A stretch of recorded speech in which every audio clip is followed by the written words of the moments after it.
Another week in another unnecessary and extremely tragic death of an African-American woman in police custody. Today's incident that we're going to discuss occurred in late July in Cleveland. Her name is Ralkina Jones. We're going to show you a video that was taken in the police station the night before her death. When we come back, we're going to explain some of what you're hearing in this video and what happened not more than a few hours after the video was taken. I'm not asking any exception to any rules. Yeah. But what I will tell you is I don't want to die in your cell. Now you had a seizure, you're taking medication, or what was going on with that? I hadn't had my medication then. One. Yeah. Two, I have a brain injury. Yeah. My ex-husband put 4 holes in the wall. You could ask the detective at that time, was Fifth District. Yeah. Then he has just recently, last July, hung me and went to jail for asphyxiation by a whole bunch of stuff. He does the same thing every time. But all I be wanting is somebody to be honest with me the entire time, instead of a different shift come on and somebody else being mean to me because they don't. Do you understand what I'm saying? I understand. I sympathize with you. I don't know anything about it, and the one guy's yelling, and he's like, "Oh yeah, whatever." The next you're yelling. I addressed them about it. That's disrespectful. That won't happen That's somebody else. I'm trying to prevent an anxiety. I already had an anxiety attack. My main concern is my POTS syndrome, which is a tachycardia syndrome. Okay. What's that? Layman's term. What happens is when I go from a sitting or standing position, I faint. And I've tried to eat. I feel like I have enough to eat, but that's just one side of it. The other side is the concussions to my brain and my brain aneurysm. Have me take that to try to prevent the migraines, because once the migraine starts, I can't see. So this is for your traumatic brain injury or whatever? Yeah. Okay. All of it is actually. I have a suggestion, but it's going to be up to the next lieutenant. We have she's going to be here all night on this argument. There's a female cell available. It's a big block. It has a phone that you can call collect on. My only concern is with your health issues, it's easier to keep an eye on you here because it's harder for you to disappear. So in that video, the officers seem respectful, right? And they're having a calm conversation about whether to give her the drugs or not. Here's the problem. They didn't, and she died. So that's why the movement is called Black Lives Matter. And you know, people get upset if you say all lives matter, and there's a whole debate about all this stuff too. In this context, that's important because what's actually happening is police, I know they deal with this stuff all the time, and sometimes they take it seriously and sometimes they don't. And is it possible that a lot of times they don't take it as seriously as if it's coming from a certain race? In some parts of the country, that's clearly true. And look at this, even within shifts, that's true or untrue, right? Because she's saying, hey, you guys are being respectful, but the other shift is dismissing me like I... Or might dismiss. Right, and she's obviously had issues with the other shift in the past based on what she's saying there, right? So, but the part where it affects all of us is that once you go in that prison, they don't view you as fully human anymore.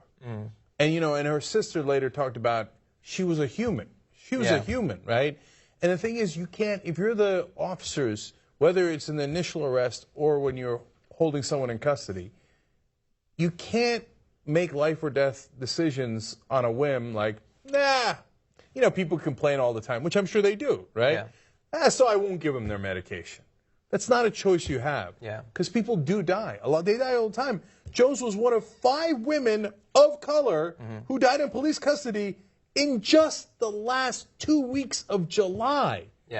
Isn't that amazing? And that's died while in the custody, not while being arrested and all of that. We know that those numbers are obviously much larger. And so I don't want you to get me wrong. I'm not saying that all the women who died in custody in that 2-week period of time were killed or, you know, were because of gross negligence, etc.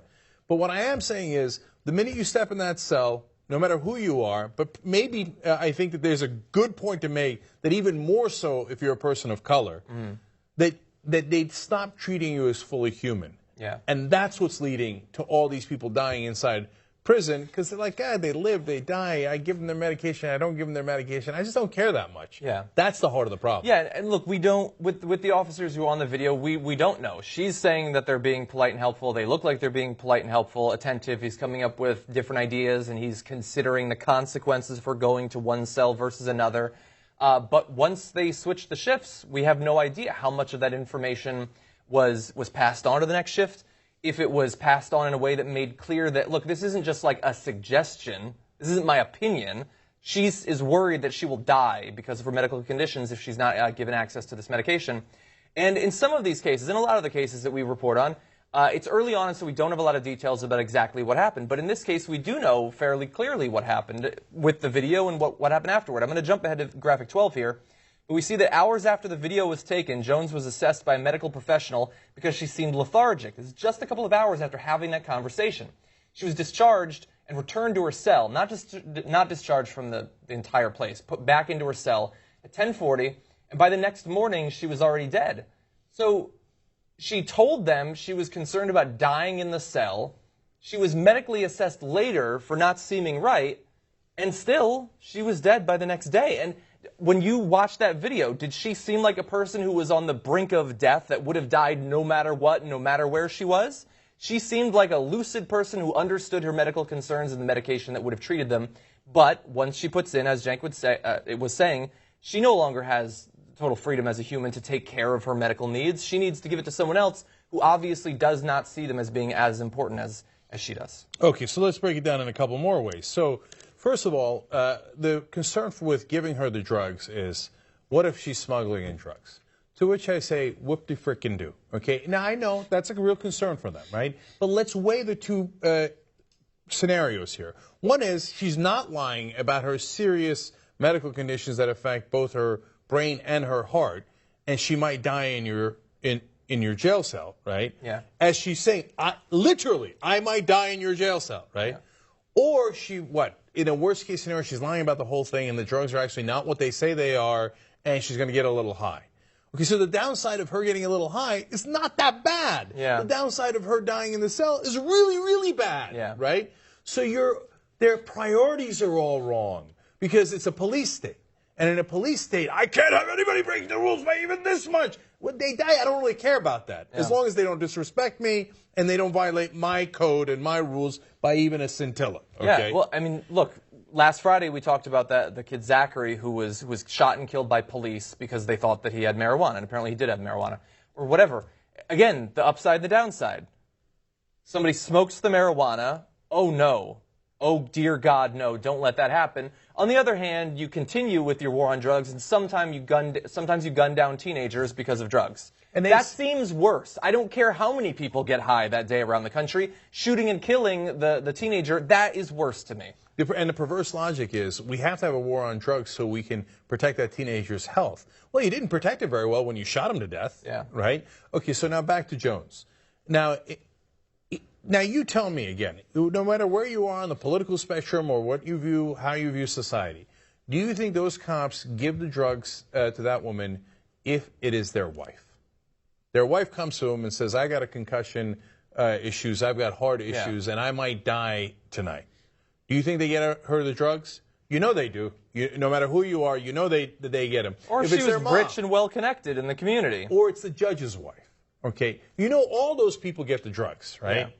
And you know that if you're poor and you're powerless, you very likely don't get the drugs and you have some chance of dying. Yeah. And if you add on top of that assumptions about race that unfortunately pervade our society, well, you're even less likely to get the drugs, right? And that's why they call it Black Lives Matter.